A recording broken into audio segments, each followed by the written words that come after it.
Welcome back to the A9 series and ranking on Amazon. If you haven't already, refer back to part 1 on how a product search is broken down using the hunger score, in-category relevant score and the query category score. I also wrap it up at the end with a summary and dispel some of the myths using the science literature and video content by the A9 team. So let's dive in.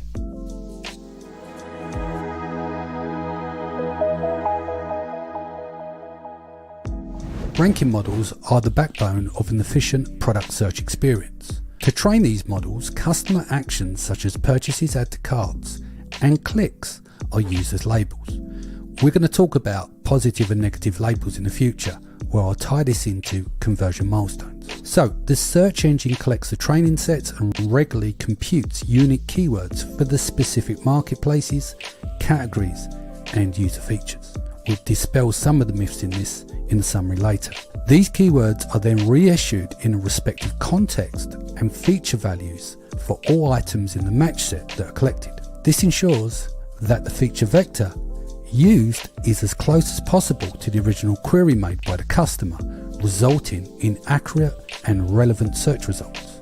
A feature vector is a multi-dimensional representation of a data item that includes various characteristics of the item. In the context of ranking models, these feature vectors play a crucial role in determining the relevance of the product to the customer's query.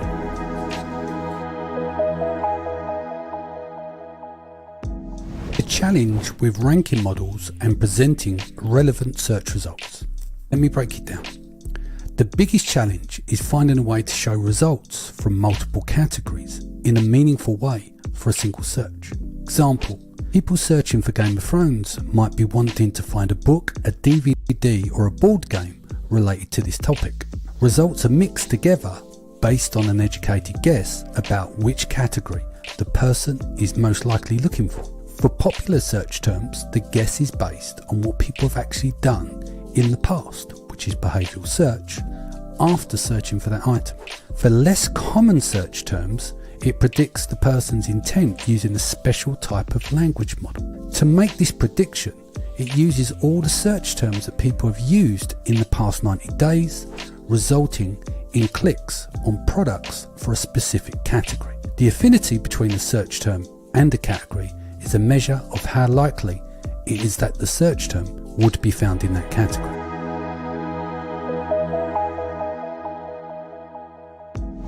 Most Amazon product searches are unique. Here is a quote from an A9 team member.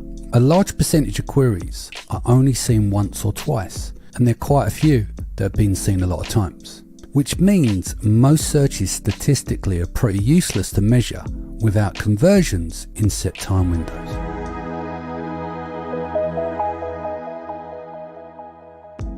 A9 uses power law distribution. The power law distribution of queries refers to a pattern that is observed in the frequency of search terms. According to this distribution, a few search terms are very common and used frequently, while a large number of search terms are used very rarely.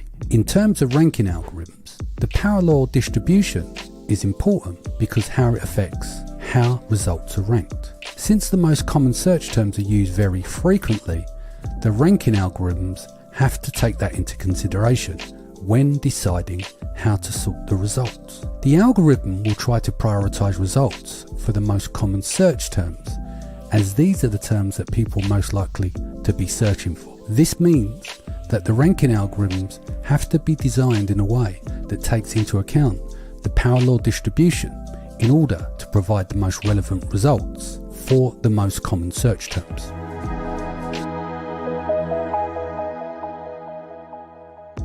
So, in summary, number 1, the ranking models need to provide an efficient product search experience and trained using customer actions such as purchases, add to cart and clicks, along with many other attributes, which we'll get into in the future. Number 2, feature vectors play a pivotal role to determine relevance to the customer's query and predict the customer's intent using a combination of behavioral search and language models. Number 3, the majority of Amazon product searches are unique, as quoted earlier on, with a large percentage of queries only seen once or twice, and only a few frequently used, making it difficult to measure their effectiveness. And number 4, this is where the power law distribution of queries plays an important role in the ranking algorithms, as the algorithms prioritize results for the most common search terms, which are most likely to be what the customer is searching for.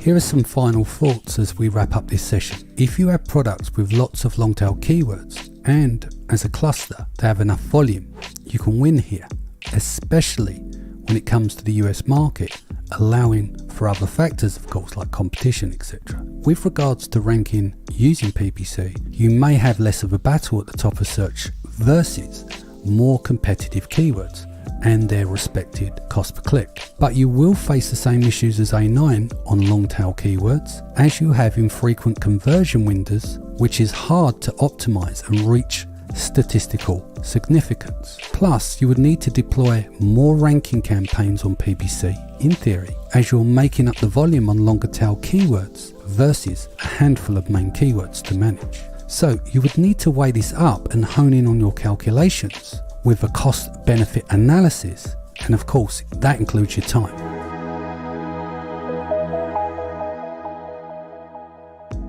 Now, how could this impact on selling on markets outside of the US? Well, if you think about the logic behind this, and say you're on the US market and you have depth of relevant keywords. The US market is unlike most in terms of search term volume, especially when it comes to the niches, or niches, as my American friends like to call it, being the largest of the platforms.